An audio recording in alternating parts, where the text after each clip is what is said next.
আমি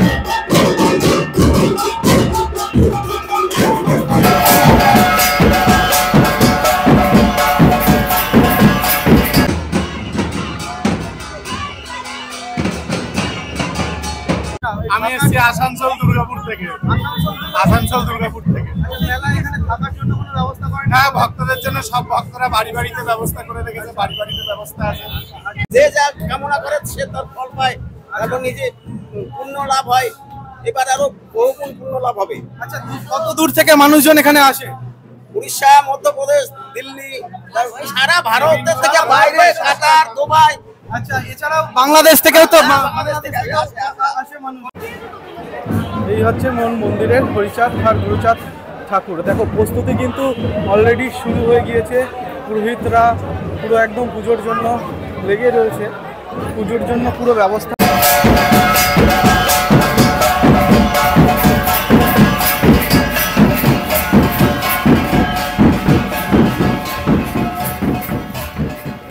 বন্ধুরা, নতুন একটা দিন, নতুন একটা ভিডিওতে তোমাদের সবাইকে জানাই স্বাগত। আমি এই মুহূর্তে দাঁড়িয়ে রয়েছি, তোমরা দেখতেই পাচ্ছ যে মথুয়া সম্মেলনীর যে মেলাটা হয় প্রত্যেক বছর ঠাকুরনগরে, সেই মেলাতে আমি এখন এসেছি। আর এটা কিন্তু বারুণীর মেলা নামেও পরিচিত।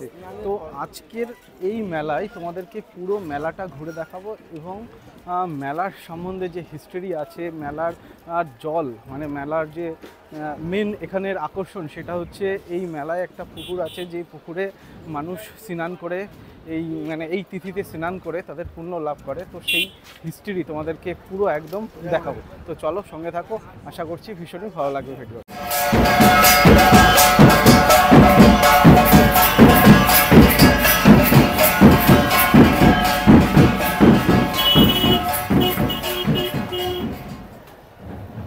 দেখো, মেলার দু সাইড দিয়ে মানে এটা হচ্ছে মেন মন্দির, আর মন্দিরের পুরো সাইড দিয়ে কিন্তু প্রচুর দোকান পাশার সব কিছু বসেছে। আর আমি আজকে একা আসিনি, আমার সঙ্গে আমি আর সৌরভ এসছে।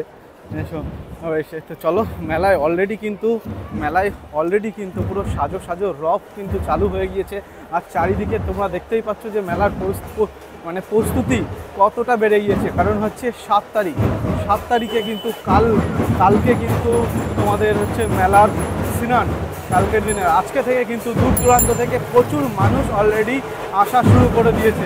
তো চলো, তোমাদেরকে মেলাটা ভেতরটা দেখায়। দেখো, এখানে অলরেডি একটা দল চলে এসছে।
এই বারণী মেলায় কিন্তু একটা নির্দিষ্ট পুকুর রয়েছে, যে পুকুরে কিন্তু মানুষ মানে এখানকার যারা পুণ্যার্থী দর্শনার্থীরা এখানে আসেন সবাই মনে করেন যে এই যে পুকুর আছে এই পুকুরে মানে এই কামনা সাগরে যদি মানুষ ডুব দেয় তাহলে কিন্তু তাদের যে রোগ ব্যাধি এবং মনস্কামনা সেই কিন্তু এই জলে ডুব দিলে তারা সিদ্ধ লাভ করে। আর এইটা দেখতে পাচ্ছ, এটা হচ্ছে মন্দিরের যে আশ্রয় ঘাট, প্রত্যেকটা মানুষ মানে দর্শনার্থীরা এসে যে এখানে বিশ্রাম করতে পারবে, তো তার জন্যও কিন্তু এখানে ব্যবস্থা করা রয়েছে। দেখো এখানে প্রত্যেকটা কত দূর পর্যন্ত পুরো একদম মানুষের ব্যবস্থা করা রয়েছে। আর এইটা হচ্ছে মেন মন্দির। তো চলো তোমাদেরকে পুরোহিতের কাছ থেকে এই মন্দিরের সম্বন্ধে এবং মন্দির কতটা জাগ্রত এই হরিচাঁদ গুরুচাঁদ ঠাকুর তার যে বিস্তারিত সেটা তোমাদের ডাইরেক্ট পুরোহিতের কাছ থেকে তোমাদের কাছে।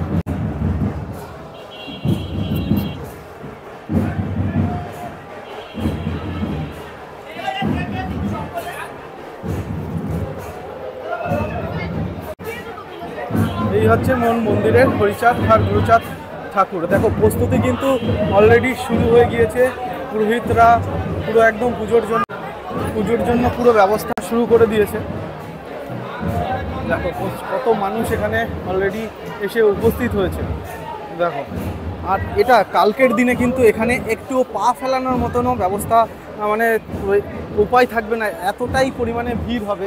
আর তোমরা দেখতে পাচ্ছ এই যে পুরো মেলার মাঠটা, এই পুরো মেলার মাঠটা ধরে কিন্তু দোকান রয়েছে অলরেডি 2 থেকে 3 দিন ধরে অলরেডি মেলায় কিন্তু প্রচুর মানুষের সমাগম সৃষ্টি হয়েছে এবং প্রচুর মানুষ কিন্তু 2 থেকে 3 দিন ধরেই এখানে এসে উপস্থিত হয়েছে। এছাড়াও যে মন্দিরের আশেপাশে মানে প্রচুর মানুষের থাকার জন্য ব্যবস্থা করা হয়েছে এবং বাংলাদেশ থেকেও কিন্তু এখানে মানুষ এসে এই মন্দিরের আশেপাশে তাদের যে ব্যবস্থা করা হয়েছে যে থাকার জন্য ঠিক তা সেইভাবে কিন্তু তারা কিন্তু এখানে রয়েছে। 2 থেকে 3 দিন আগে থেকে মানুষ এখানে উপস্থিত হয়েছে। তো চলো এবার মন্দিরের পুরোহিতের কাছ থেকে তোমাদেরকে শোনা। কোথা থেকে এসছো তোমরা? হ্যাঁ, মধ্যমগ্রাম থেকে। আচ্ছা, প্রত্যেক বছরই আসো? হ্যাঁ, প্রত্যেক বছরই। আচ্ছা, তোমরা কতদিন আগে এসছো? আজকে এসছো নাকি? আমরা তাও এই 3 দিন আগে এসেছি। 3 দিন আগে এসছো। থাকছো কোথায়? থাকছি ছাত্র যুবর অফিসে। কোথায় থাকছো? ছাত্র যুব অফিসে। মেলার মাঠে যে যেখানে পারে সে সেখানে থাকে। আমি এসেছি আসানসোল দুর্গাপুর থেকে। মেলা এখানে থাকার জন্য কোনো ব্যবস্থা করেন? হ্যাঁ, ভক্তদের জন্য সব ভক্তরা বাড়িতে ব্যবস্থা করে রেখেছে, বাড়িতে ব্যবস্থা আছে।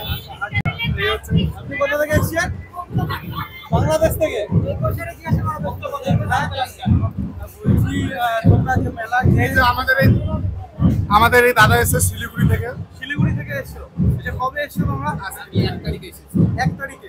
আচ্ছা, পুরো 7 তারিখে তো স্নান না, 7 তারিখে স্নান করার পরে তারপরে যাবে, তাই তো? 7 তারিখ স্নান করে আমরা 10 তারিখে চলে যাবো। আচ্ছা, খাওয়া দাওয়ার ব্যবস্থা কি হচ্ছে? এই যে এরকম আমাদের এই বোন এসছে বাংলাদেশ থেকে, গোপালগঞ্জ। বাংলাদেশ থেকে এসছে? গোপালগঞ্জ। হ্যাঁ, ওই দিদি এসছে। দূর দূরান্ত থেকে প্রচুর ভক্তের সমাগম হয় বারুণী মধ্যা মেলায়। সবাইকে স্বাগত, সবাই আসবে, অপেক্ষায় থাকি। প্রত্যেকটা বছরই যেন একটা উৎসব এর সৃষ্টি হয়। হ্যাঁ, প্রত্যেক বছর বারুণীতে আসার জন্য সবাইকে স্বাগত, সবাই আসুন। 2024 সালের বারুণী। এখানে লজ্জা পাচ্ছে বলতাম। নমস্কার। আচ্ছা, আপনাদের এই বারুণী মেলা স্নানটা কবে? পরশুদিন তো? শনিবারের দিন স্নান, 23 থেকে আর বিকাল 1টা পর্যন্ত। কতক্ষণ এই পুণ্যতিথি থাকবে? কতক্ষণ এই পুণ্যতিথি থাকবে? 7টা থেকে সন্ধ্যে 7টা থেকে পরের দিন না, সকাল 7:30 থেকে দিন পরের দিন পর্যন্ত, তাই না, না? আর কালকে থেকে পুরোই চলবে। আচ্ছা, পুরোই চলবে। আচ্ছা, এই কামনা সাগরে আমি শুনেছি যে কামনা সাগরে যারা স্নান করে তাদের নাকি পূর্ণ লাভ হয়। হ্যাঁ, এটা তো যে যা কামনা করে সে তার ফল পায় এবং নিজে পূর্ণ লাভ হয়। এবার আরো বহুগুণ পূর্ণ লাভ হবে। আচ্ছা, কত দূর থেকে মানুষজন এখানে আসে? উড়িষ্যা, মধ্যপ্রদেশ, দিল্লি, সারা ভারতের থেকে বাইরে, কাতার, দুবাই। আচ্ছা, এছাড়াও বাংলাদেশ থেকেও তো বাংলাদেশ থেকে আসে মানুষ। আচ্ছা, এখানে আরেকটা জিনিস শোনা যায় যে হচ্ছে এখানে নাকি যারা গর্ভবতী মানে যাদের বাচ্চা হয় না তারা নাকি হয়। স্নান করলে তাদের নাকি সন্তান লাভ হয়। হয় হয় কামনা করে স্নান করে কামনা করলেই সন্তান হয়। আচ্ছা আচ্ছা আচ্ছা, এছাড়াও নাকি এই পুকুরের মানে কামনা সাগরের জল নাকি আপনারা মানে স্নানের পরেও রেখে দেন যাতে কোনো শুভ কাজে যাওয়ার আগে তার সেটাকে করা অনেকে শিশি করে নিয়ে যায় বা করে রেখে দেওয়া হয়। রেখে দেওয়া হয়। আর এখান থেকে মাটি নিয়ে যাওয়া হয় ভাই বোন। জয় হরি বল। আচ্ছা, কত দূর দূরান্ত থেকে মানুষজন এখানে আসছেন? এই ভারতবর্ষের মনে হয় এমন কোনো রাজ্য নেই যে সেই সমস্ত রাজ্য থেকে ভক্তের আমাদের এখানে না এসেছে। সমস্ত রাজ্য সব জায়গায় আছে এন্ট্রি করার জন্য দলপতিদের সব আমাদের স্বেচ্ছাসেবক বসে আছেন, যাতে আমাদের পুণ্যার্থীরা সুযোগ সুবিধা পায় বা তাদের সেবা পায়, সেই জন্য চারিদিকে আমাদের ভক্তের বা আচ্ছা, ভক্তদের জন্য কি কোনো থাকার ব্যবস্থা হয়েছে? থাকার ব্যবস্থা জায়গায় জায়গায় তো আছেই। আচ্ছা, এছাড়া খাওয়া দাওয়ার ব্যবস্থা অন্নপূর্ণার থেকে ভান্ডার কিন্তু অন্নপূর্ণার এনাদের ভান্ডার ভক্তদের জন্য আছে। কিন্তু খাওয়ার ব্যবস্থা 24 ঘন্টা করেছে। সেখানে চলছে, সেখানে সব সেবা। আচ্ছা, আরেকটা জিনিস আমি এখানে শুনলাম মানে আসার আগে, যে যারা হচ্ছে মায়েরা আছে যাদের বাচ্চা কাচ্চা হয় না, তারা যদি এই পুকুরের জলে স্নান করে তাদের নাকি সন্তান লাভ করে, এটা কি সত্যি কথা? অবশ্যই সত্য কথা। যদি সে ঠাকুরের নামে প্রাণ ভরে তাকে ডাকে, তার চরণে সমস্ত কিছু অর্পণ করে দেয়, বাবা তুমি আমাকে একটা পুত্র সন্তান দাও, বাবা দিতে বাধ্য। কারণ হরিচাঁদ গুরুচাঁদ ঠাকুর আমাদের মঙ্গলার্থে এসেছিলেন, তিনি আমাদের মঙ্গলের জন্য এসেছেন এবং আমাদের সারা জীবন আমাদের মঙ্গলই করে গেছেন।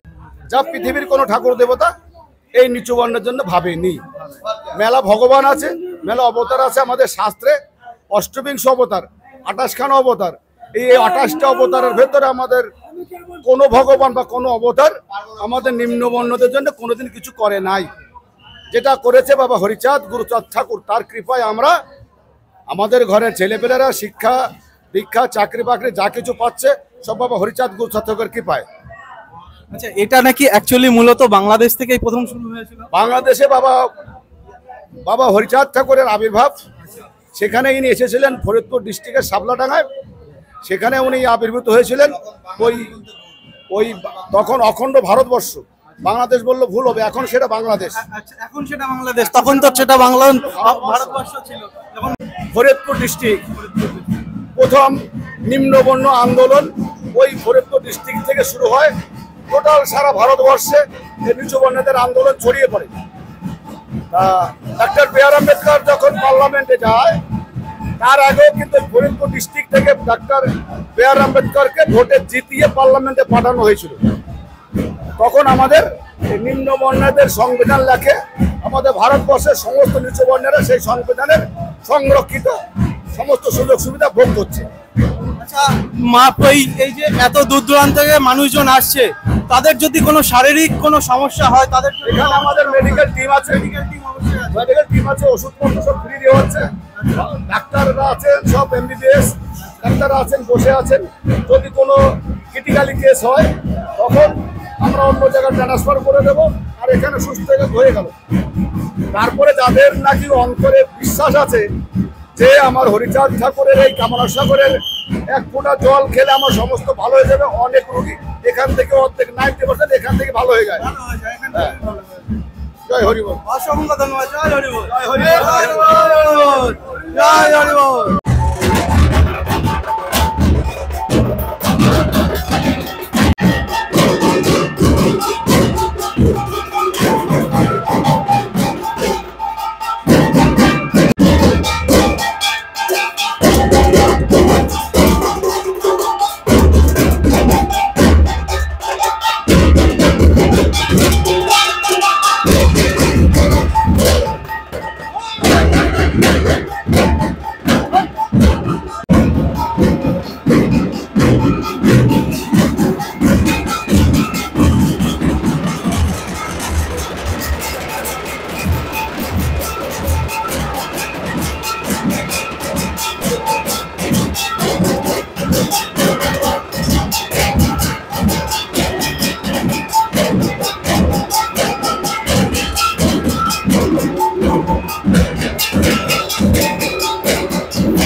এখানে দেখতে পাচ্ছ তোমরা, এটা হচ্ছে প্রশাসনের তরফ থেকে এখানে ব্যবস্থা রয়েছে।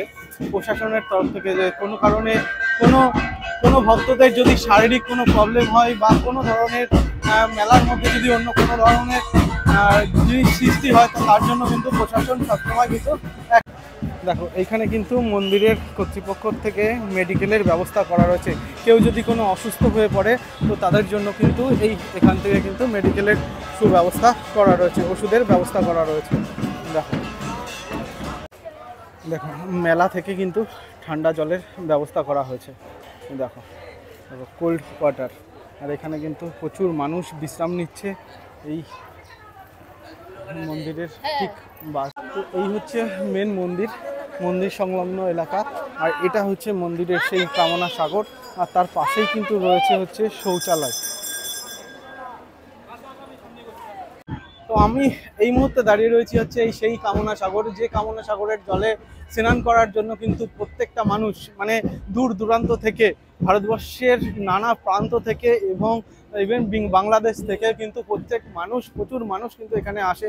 দেখো এই হচ্ছে সেই কামনা সাগর, যে সাগরের জলে মানে ডুব দেওয়ার জন্য, স্নান করার জন্য প্রত্যেকটা মানুষ বহু দূর দূরান্ত থেকে আসে। আজকে দেখতে পাচ্ছ অনেকে স্নান করছে, বাট আজকে থেকে কালকে হচ্ছে মেন তিথি। আর এই কালকের দিনের জন্য প্রত্যেকটা মানুষ সারা বছর অপেক্ষা করে থাকে যে কখন এই দিনটা আসবে এবং এই দিনে এসে এই কামনা সাগরে ডুব দেবে। দেখো এই পুকুরের জল কিন্তু পুরো কালো হয়ে গিয়েছে, কিন্তু তবু আজকে থেকে মানে নেক্সট দিন কালকে কিন্তু এর থেকেও বেশি ঘোলা হয়ে যাবে। তো এই পুকুরের জলে স্নান করার পরে এখানে দেখতে পাচ্ছ প্রচুর ভিক্ষার্থীরা রয়েছে, ভিক্ষুকরা রয়েছে, যাদেরকে এই স্নান করার পরে এখানে দান করলে তাদেরকে আরও বেশি পুণ্য লাভ হয়, যে কারণে কিন্তু প্রচুর ভিক্ষুকরাও কিন্তু এখানে এসে রয়েছেন। দেখো এখানেও কিন্তু একটা মন্দির রয়েছে, মা বীণা পাণি দেবীর কিন্তু এখানে মূর্তি রয়েছে। দেখো এই একটা, আর এটা হচ্ছে শ্রীধাম ঠাকুরের বাড়ি মথুয়া সংঘ। এই যে নাট মন্দির রয়েছে, সামনে যে নাট মন্দির, আর এর সামনেই কিন্তু সব ওয়েটিং রুম রয়েছে। এর সামনেই কিন্তু মানুষজনের সব ওয়েটিং রুম, মানে এখানে সবাই কিন্তু এসে বিশ্রামের জন্য কিন্তু পুরো একদম ব্যবস্থা করা রয়েছে, এবং ছেলে এবং মেয়েদের সবার কিন্তু আলাদাভাবে এই বিশ্রামের জন্য কিন্তু বিশ্রামাগার তৈরি করা রয়েছে। এছাড়া এখানকার যে মানুষ, তোমরা পুরোহিতের মুখ থেকে তো শুনেছই যে এখানে যারা প্রচুর পুণ্যার্থীরা আসছে তাদের কিন্তু সবার কিন্তু এই ঠাকুরবাড়ির পক্ষ থেকে সব খাওয়া দাওয়ার ব্যবস্থা কিন্তু এখানে রয়েছে। এবার তোমাদেরকে নিয়ে যাব হচ্ছে মেলা প্রাঙ্গণের ভিতর, যে মন্দির আছে নাট মন্দির, তো তার সামনে যে বড় বিশাল মেলা বসছে, তো সেই মেলার ভিতরটা তোমাদেরকে ঘুরে ঘুরে দেখাবো। দেখো কত অসংখ্য দোকান বসেছে, কত ধরনের। এখন তো অ্যাকচুয়ালি দিনের বেলায়, তো দিনের বেলায় কিন্তু ভিড় তোমরা দেখতে পাচ্ছ না তেমন কোনো, বাট রাত্রের হলে কিন্তু এই মেলার চেহারা কিন্তু অটোমেটিকলি বদলে যায়। এবং এটা হচ্ছে স্নানের আগের দিন বলে কিন্তু মানুষজনের তেমন একটা ভিড় লক্ষ্য করা যাচ্ছে না, কিন্তু সামনের দিকে প্রচুর মানুষ রয়েছে এবং রাত আর কালকের দিন পরে কিন্তু প্রচুর মানুষ রয়েছে। আর এই যে দেখতে পাচ্ছ এখানেও কিন্তু মেলার ভিতরে যারা রান্না করে খেতে চাও, তো তাদের জন্য কিন্তু যেসব সামগ্রী প্রয়োজন তো তারও ব্যবস্থা রয়েছে, তারও দোকান রয়েছে। দেখো হ্যাঁ, দেখো বাচ্চাদের খেলনার জন্য কিন্তু প্রচুর দোকান রয়েছে।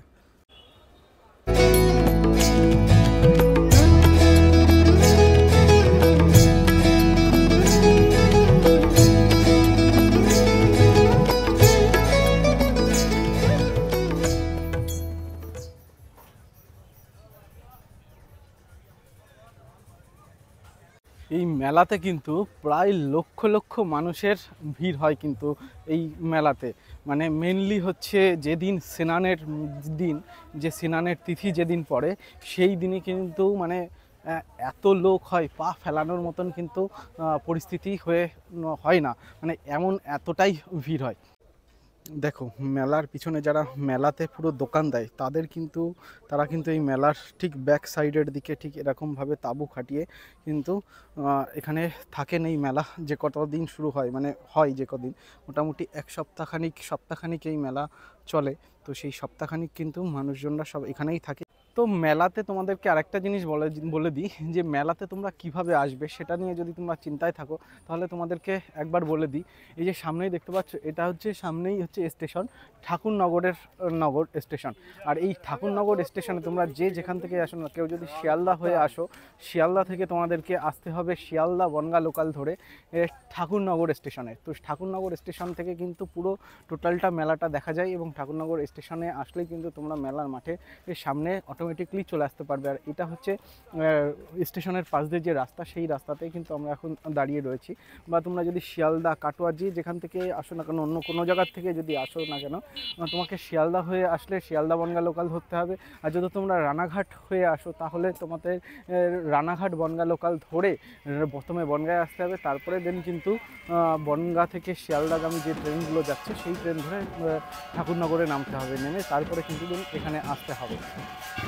যদি কেউ স্টেশন হয়ে আসে তাহলে কিন্তু এই যে স্টেশনের গলি দিয়ে এসে এই সাইড দিয়ে যে দেখতে পাচ্ছ স্টেশনের যে মেন গেট, সেই মেন গেট থেকে এদিক থেকে এসে এই দিক থেকে কিন্তু তোমাদেরকে মেলার ভিতরে প্রবেশ করতে হবে। আর এই হচ্ছে সেই গলি। এখানে প্রচুর ডাঙ্কা রয়েছে, ডাঙ্কা দেখতে পাচ্ছেন।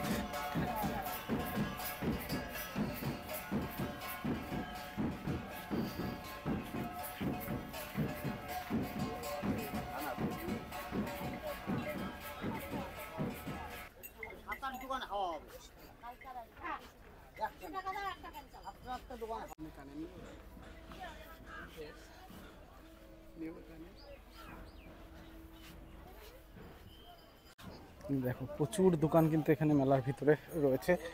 খাবারের দোকান থেকে শুরু করে কিন্তু বাচ্চাদের খেলনা, মানে যাবতীয় যা মানে মেলায় অ্যাকচুয়ালি বসে সব কিছু কিন্তু এই মেলার ভিতরে সব কিছু কিন্তু পাওয়া যাবে। দেখো এখানে কিন্তু হোটেলও রয়েছে খাওয়ার জন্য।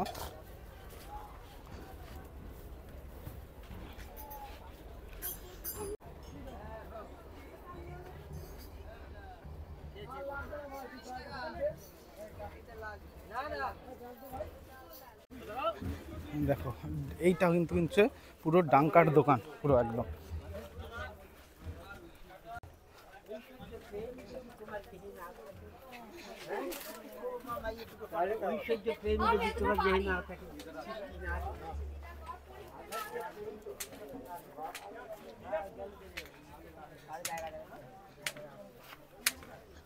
ডাক দিয়ে যাবো।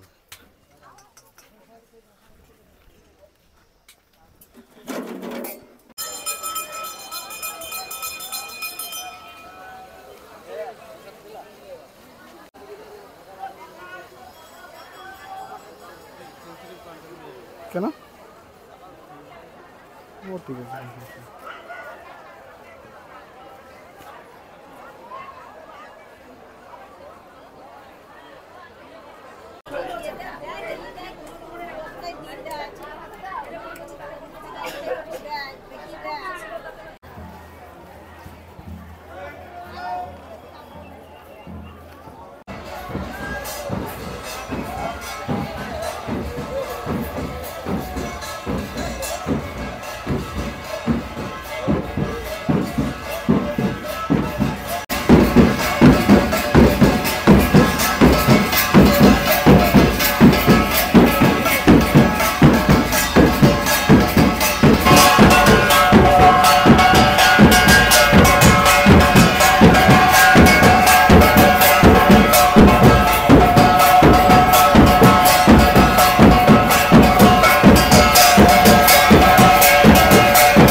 আপনি কোথা থেকে এসেছেন? হ্যাঁ, ঠাকুরপুকুর থেকে। ঠাকুরপুকুর থেকে। কবে এসেছেন আপনি? আজকে এসেছেন? হ্যাঁ। আচ্ছা, কতদিন থাকবেন? ও আমার কোনো ঠিক নেই, আমার কোনো ঠিক নেই। 2-3 দিন এসেছেন। এখানে এসে কোথায় থাকছেন? আমার খাওয়ার কোনো ঠিক। কত বছর ধরে আসছেন? আজ 40 বছর ধরে। হ্যাঁ, 40 বছর ধরে। 40 বছর ধরে।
ছিল হচ্ছে ঠাকুরনগরের মেলার বৈশিষ্ট্য এবং যতটা সম্ভব হয় আমার ভিডিওর মাধ্যমে তোমাদেরকে দেখানোর চেষ্টা করলাম। তো দেখা হচ্ছে নেক্সট কোনো ভিডিওতে, নেক্সট কোনো জায়গায়। তো সবাই যতক্ষণ না নেক্সট ভিডিও আসছে, যতক্ষণ তোমরা সবাই ভালো থেকো, সুস্থ থেকো। দেখা হচ্ছে নেক্সট ভিডিও।